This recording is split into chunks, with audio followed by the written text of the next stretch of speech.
ದಲಿತ ಸಂಘಟನೆಗಳ ಒಕ್ಕೂಟದಿಂದ ನಾವು ಮಾಡ್ತಾ ಇರೋ ಉದ್ದೇಶ ಏನಂತಂದರೆ, ಇಲ್ಲಿ ಮಂಚರಳ್ಳಿ ತಾಲೂಕು ದಂಡಾಧಿಕಾರಿಗಳು ದಲಿತ ವಿರೋಧಿಯಾಗಿರ್ತಕ್ಕಂಥ ತಾಲೂಕು ದಂಡಾಧಿಕಾರಿಗಳಾಗಿ ಇವ್ರನ್ನ ಕೂಡಲೇ ವರ್ಗಾವಣೆ ಆಗಬೇಕು ಅಂತೇಳಿ ನಾವು ಬೆಳಗ್ಗೆಯಿಂದ ಪ್ರತಿಭಟನೆ ಮಾಡ್ತಾ ಇದ್ದೀವಿ. ನಮ್ಮ ಮುಖ್ಯ ಉದ್ದೇಶ ಜಿಲ್ಲಾಧಿಕಾರಿಗಳು ಬಂದು ನಮ್ಮ ಮನವಿಯನ್ನು ಇಸ್ಕೊಂಡು ಇವ್ರನ್ನ ಕೂಡಲೇ ವರ್ಗಾವಣೆ ಮಾಡಬೇಕು. ಒಂದು ವೇಳೆ ವರ್ಗಾವಣೆ ಮಾಡಲಿಲ್ಲ ಅಂದರೆ ನಾವು ಯಾವುದೇ ಕಾರಣಕ್ಕೂ ಆಗಸ್ಟ್ 15 ಫ್ಲಾಗ್ ಹಾಸ್ಟಿಂಗ್ ಡೇ ಇದೆ. ಆವತ್ತು ಇವ್ರ ಕೈಯಲ್ಲಿ ನಾವು ಯಾವುದೇ ಕಾರಣಕ್ಕೂ ಫ್ಲಾಗ್ ಹಾಸ್ಟಿಂಗ್ ಮಾಡ್ಸೋಕ್ಕೆ ಅವಕಾಶ ಕೊಡಲ್ಲ. ಯಾಕಂದರೆ ಇವರು ಹಿಂದೇನು ಗಣರಾಜ್ಯೋತ್ಸವ ದಿನ ಫ್ಲಾಗ್ ಹಾಸ್ಟಿಂಗ್ ಡೇ ಎಲ್ಲ ಅವಮಾನ ಮಾಡಿದ್ದಾರೆ. ಈಗಲೂ ಅದೇ ರೀತಿ ಮಾಡ್ತಾರೆ ಅಂತ ನಮ್ಗೆ ಅನುಮಾನ ಹುಟ್ಟಿದೆ. ಹಾಗಾಗಿ ಇವರು ಫ್ಲಾಗ್ ಹಾಸ್ಟಿಂಗ್ ಮಾಡಬಾರ್ದು. ಒಂದು ವೇಳೆ ಮಾಡಿದ್ರೆ ನಾವೆಲ್ಲ ದಲಿತ ಸಂಘಟನೆ ಮುಖಂಡರು ಸರಿ ಕಪ್ಪು ಬಾವುಟವನ್ನು ಪ್ರದರ್ಶನ ಮಾಡೋಕ್ಕೆ ಮಂಚರಳ್ಳಿ ತಾಲೂಕಿನಲ್ಲಿ ನಾವು ಸಿದ್ಧವಾಗಿದ್ದೀವಿ. ಇದುವರೆಗೂ ನಾವು ಬೆಳಗ್ಗೆಯಿಂದ ಇದುವರೆಗೂ ನಾವು ಪ್ರತಿಭಟನೆ ಮಾಡ್ತಾನೆ ಇದ್ದೀವಿ. ಇನ್ನೂ ಜಿಲ್ಲಾಧಿಕಾರಿಗಳು ಬರ್ತೀವಿ ಅಂತ ಹೇಳ್ತಾನೆ ಇದ್ದಾರೆ, ಇನ್ನೂ ಬಂದಿಲ್ಲ. ಅವ್ರು ಬಂದ ಕೂಡಲೇ ನಾವು ಮೆಮೊರಾಂಡಮ್ ಕೊಡ್ತಾ ಇದ್ವಿ. ಕೊಟ್ಟಿದ್ದು ಒಂದು ವಾರದೊಳಗಡೆ ಇಂಥ ದಲಿತ ವಿರೋಧಿ ಈ ತಹಸೀಲ್ದಾರ್ನ ಕೂಡಲೇ ವರ್ಗಾವಣೆ ಮಾಡಬೇಕು. ಒಂದು ವೇಳೆ ಮಾಡಲಿಲ್ಲ ಅಂದರೆ ಮಂಚರಳ್ಳಿಯಲ್ಲಿ ಆಗಸ್ಟ್ 15ರಂದು ನಾವು ಕಪ್ಪು ಬಾವುಟ ಪ್ರದರ್ಶನ ಮಾಡಲು ಸಿದ್ಧವಾಗಿದ್ದೀವಿ ಎಂದು ಈ ಮೂಲಕ ಹೇಳ್ತಾ ಇದ್ದೀವಿ.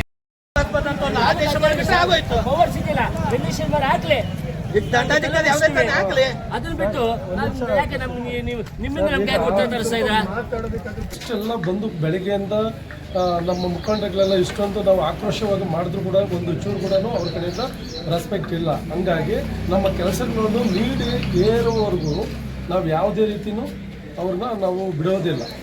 ಒಂದು ವರ್ಗಾವಣೆ ಅಂತೂ ಆಗಲೇಬೇಕು. ಸೆಕೆಂಡ್ ಬಂದು ನಮ್ಮ ಕೆಲಸ ಏನೇನು ನಾವು ಈಗ ಕೊಡ್ತಾ ಇದ್ದೀವಿ ಅದನ್ನು ಇಮಿಡಿಯೇಟಾಗಿ ನಮಗೆ ಮಾಡಿಕೊಡ್ಲೇಬೇಕಂತ ನಾವು ಎಲ್ಲ ಮುಖಂಡರು ಸೇರಿ ಈ ಸಭೆಯನ್ನು ಕುರಿತು ಮಾತಾಡಿದ್ದೀವಿ.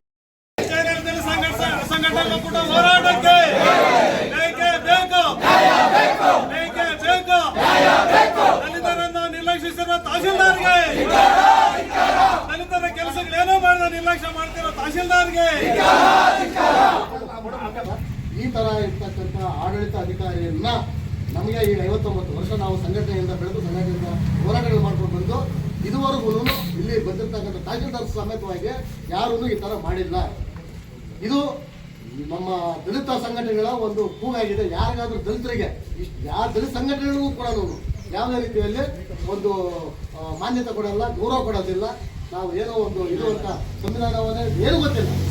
ಯಾರು ನಮ್ಮ ಯಾವುದೋ ಕಾರ್ಯಕ್ರಮದಲ್ಲಿ ಕೂತ್ಕೊಂಡ್ರೆ ದಲಿತ ಮುಖಂಡರಿಗೆ ಮಾತಾಡಬೇಕಾದ್ರೆ ಒಂದು ಅಣಿಕೆ ಕೊಡ್ತೇವೆ, ಮಾತಾಡೋಂಗಿಲ್ಲ, ನೀವು ಮಾತಾಡ್ತಾರೆ. ಏನು ಅಷ್ಟು ನಾವು ಒಂದು ಕೀಳು ಜಾತಿಯಲ್ಲಿ ಇದೀವ, ಇಲ್ಲಾಂದ್ರೆ ಕೀಳು ಜನನ ನಾವು ಹೋದ್ವಿ. ಇಷ್ಟು ಕಾಲ ಬಂದರೂ ಕೂಡ ನಮ್ಗೆ ಕೀಳು ಜನ. ಇದು ಸುಮಾರು ವರ್ಷಗಳಿಂದ ಈ ತಹಸೀಲ್ದಾರ್ ಬಂದಾಗಿನಿಂದ ಯಾರೂ ಈ ಥರ ನಡೆದುಕೊಂಡಿಲ್ಲ.